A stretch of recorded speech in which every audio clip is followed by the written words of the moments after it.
This evening we would speak to you of several seemingly disconnected items, of mirrors, of families, and of the definition of home. Each of you is aware that each is a mirror for another. This can sometimes be discomforting, perplexing, and painful.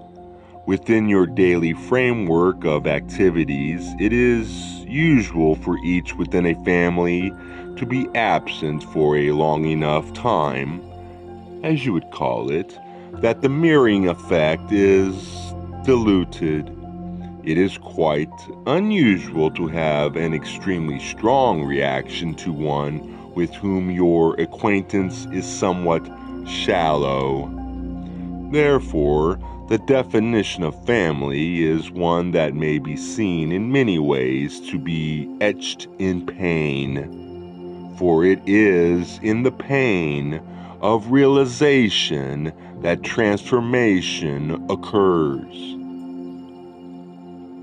And because each of you insulates yourself from most of the mirrors around you, it is only in the family that which is truly painful may occur. It is also the only place where there is the resource of comfort from those about you, and this occurs, of course, through clear communication.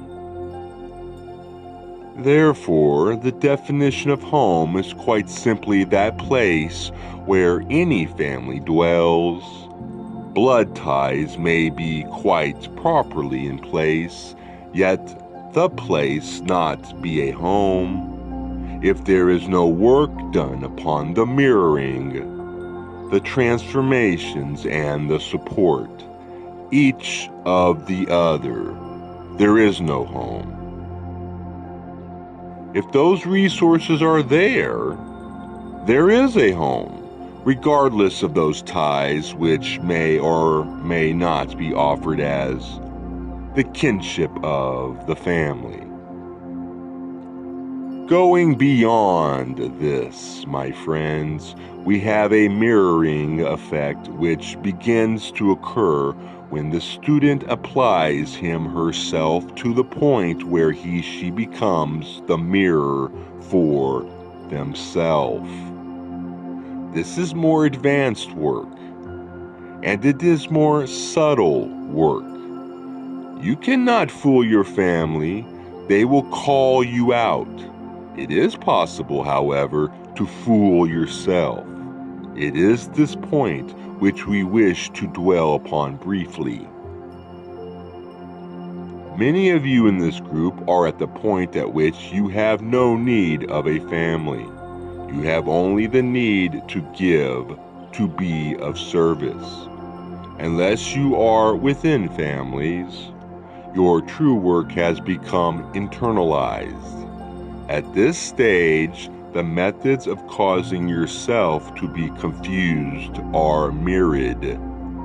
You, as an observer, may distort your observation of yourself in any way that you choose, if you choose to avoid any iota of the pain of the further, more subtle, and more defined transformations that you seek at this level of being. How do you perceive yourselves, my friends? Let us sound a great challenge to you. See yourselves within the perspective of those whom you might call saints, enlightened beings, angels, or oversouls. And then do not spare yourself as you analyze those things which you have done, which you wish you had not.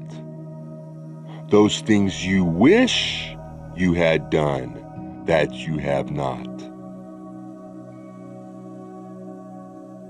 We do not ask you to be so hard upon yourself for the sake of some masochistic pleasure. We ask you to do this in order that you may grow, be nourished, and thrive. We ask you to do this that you may be at peace. We ask you to do this because it is time for you to do this. Each of you begins each day as a newborn, and yet each of you brings to that newborn day the baggage of your yesterdays. Unless, my friends, you have unpacked those bags, you have removed your luggage, you have shed your skin. Do you wish to miss today? Do you wish to miss tomorrow? Very well then, you have eternity. Your family will continue to aid you, and you will continue to make some progress. But the great fire that refines is within you, and each of you, at this point, is capable of choosing to turn to that fire, not only for warmth, but for growth and strength. This path, my friends, can be said over and over to be one of love, of warmth, of joy, and of caring. But turn the card, my friends, and demand of yourself as you can that last great honesty that will bring you peace, that the world indeed cannot give you, but more, that no other person can give you.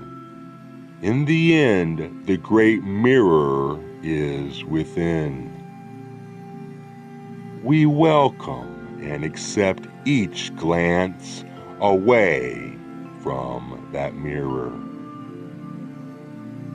We remember and have within our being the memory of not knowing oneness. We remember the feeling of being totally unredeemed.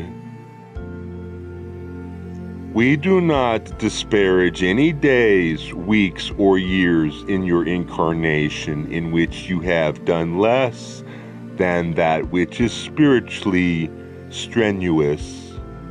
There is a joy in testing yourself. The athlete strives to do that which he does 1 instant better or quicker. The scholar strives to seek for one more piece of the great circle of intellectual knowledge that has not been discovered. And those of your orthodox spirituality strive to know to the last echo the feelings and the experience of the mystic. And what we say to you is, in the cold look you give yourself, in the honest appraisal, and in the surrender to that which is most truly you, there is satisfaction of having been just that much faster, just that much more careful, just that much more curious. Never doubt that we are with you, and never doubt that you shall succeed, and that the joy which balances cold introspection shall come upon you most unexpectedly and most frequently. But we know that this group desires more than comfortable inspiration, and so we say to you, take the hard road. It is the quick road, and you shall be fleet of foot, for this is what you came here to be. We thank this group for calling us. We thank you for all that you have experienced in recent times in learning the discrimination of channeling. We thank each channeler. We thank each present for the privilege of being with you. In greatest humility, may we beg you not to take our words as anything but what they are, the conversation of brothers and sisters. Take what you can use and discard the rest. We send you visions of lilies and roses. We send you the blue skies, the warm breezes, and the sweet scents that at this time are not with you in your season. We send you the knowledge so often forgotten that all of these things are long in the making. The earth must nurture long the seeds of being before springtime blazes forth in its pastel symphony. As you look in your mirrors, my friends, do not forget the lesson of the seasons. And do not look upon an occasional winter as a disaster. It is absolutely necessary for a butterfly to have been in a cocoon. It is mandatory that the flowers be nurtured in the ground. We leave you, my friends, in whatever season of being may be yours. Please know always that the kingdom which you may call summer is all about you, and that within you, and that the illusion that so powerfully affects you is merely that which teaches you not to inhibit summer, but to be the great season of brightness and blooming. We leave you in the love and in the light of the infinite Creator. I am known to you as the one of Hatonn. Adonde, my friends, Adonde Vasu.